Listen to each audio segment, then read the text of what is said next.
Overdrive this week, a comprehensive road test of the Renault Duster. Mumbai's second tryst with Formula One. Lewis Hamilton on the 2012 F1 season. And all this week's motoring news. Hello and welcome to Overdrive. I'm Shireen Bhan. As you can see, we've got a power-packed show lined up for you. But let's start things off with a vehicle that's created quite a stir in the Indian market over the last few months. Ever since Renault showcased its compact SUV, the Duster, at the Auto Expo, we at Overdrive have maintained the SUV has a lot of potential. But now Sandeep Shrikant finds out if it lives up to the hype.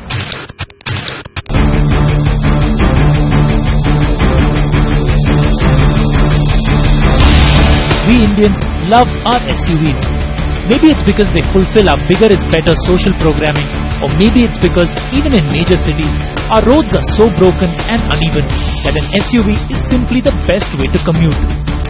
Either way, India's love affair with SUVs is borne out by the success of the Scorpio, the Fortuner, and more premium offerings like the Audi Q range.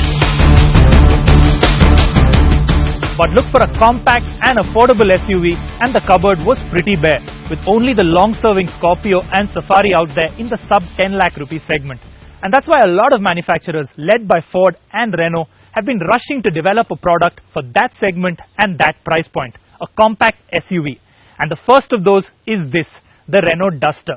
Since its launch, it's already seen a flood of bookings, so let's find out what it's all about.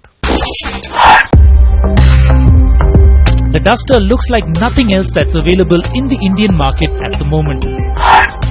Using the European spec Duster, badged Dacia there as a canvas, Renault India has left the basic silhouette intact and reworked almost all the styling elements.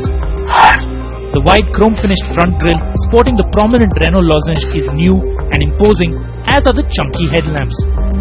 The front skid plate also accentuating the Duster's no-nonsense, go-anywhere stance. The design flows smoothly towards the back with the roof rails and flared rear wheel arches adding even more on-road presence. The rear sports a prominent chrome strip with the name, something of a Renault design standard in India, and overall this is a design and styling package that is guaranteed to draw attention on the road.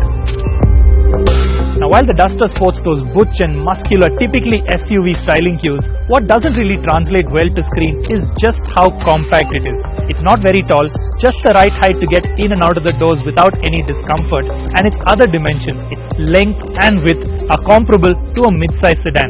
So really it's the ideal size to drive every day in city conditions. Renault says its Indian engineers spent months on the Duster's cabin, giving it a much higher spec than what's available anywhere in the world. The beige and black trim looks neat, though the grain on the plastics in particular feels like it's a notch below the vehicle's positioning. The fully functional music system is well integrated into the flat center console with the rotary AC dials positioned below. Equipment levels, especially on this range-topping RXZ spec, are pretty good, with leather seats, a leather wrap for the steering wheel, wood inserts on the door trims, and a rear AC, which though useful, looks like an afterthought. Space inside is on par with mid-size sedans, but this being Renault, the cabin does have its share of quirks. The outside mirror adjuster, for instance, is under the handbrake lever, and the height adjust for the front seat isn't the most elegant solution available. What really isn't that much of a problem though is the audio control unit placed on the steering column.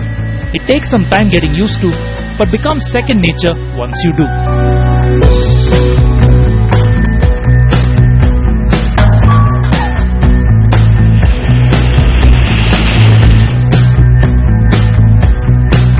Set off in the Duster and the first thing that strikes you is just how car-like it is.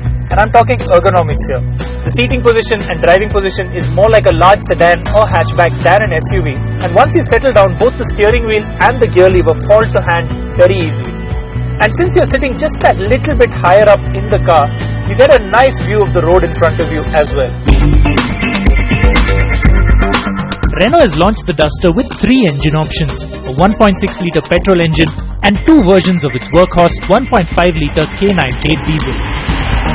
The entry diesel, producing 85 PS, mated to a 5-speed gearbox, and this range-topping 110 PS version mated to a 6-speed manual. It does feel a little bit sluggish at low revs, but once you have that needle spooling up beyond 1800 to 2000 RPM, then there's a good spread of torque on offer, and this engine is surprisingly quick. The gearbox too is slick, refined and easy to work with.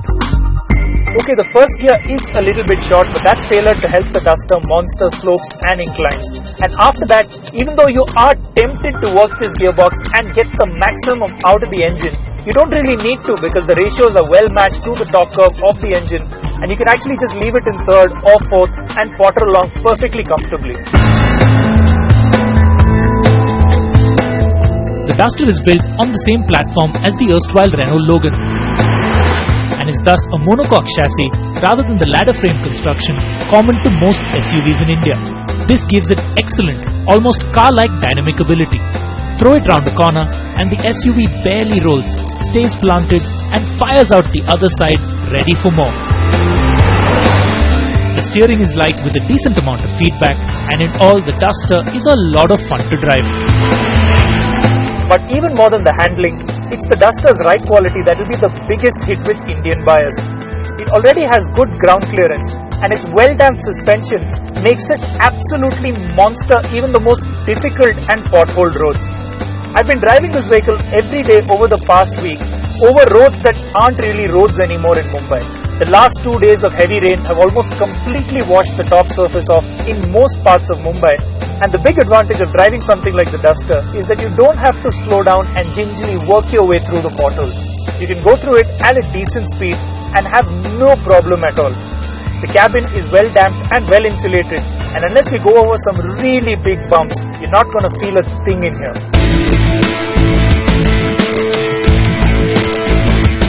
While the Duster is positioned as a compact SUV, the version we get in India is only available in front-wheel drive, and what that translates to is pretty simple. You can take this on almost any kind of broken, completely destroyed road, and even off tarmac, as long as the surface is hard and firm. It's when things get soft, slushy and slippery that the front wheels start spinning out and the lack of four-wheel drive becomes apparent. The Duster is available at Renault dealerships across the country in 8 specs. The petrol has 2 trim levels with prices ranging from 7.19 to 8.17 lakhs at showroom Delhi. The 85 PS diesel is available in 3 trims costing between 7.99 and 9.99 lakhs, while the flagship 110 PS diesel has 3 options ranging from 9.99 to 11.29 lakhs at showroom Delhi for this range-topping RXZ with the option pack.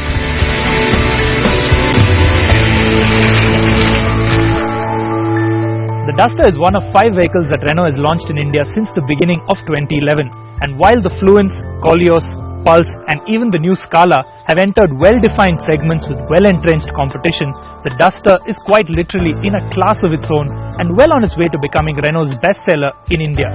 And Renault needs to enjoy and make the most of its first-mover advantage, because the competition is coming soon in the form of the likely much cheaper Mahindra Quanto and the hotly anticipated Ford EcoSport. And with that, I'm done and Duster for today. For now, it's time for a break. When we return, Bert answers all your queries on Auto Selector. You're watching Overdrive.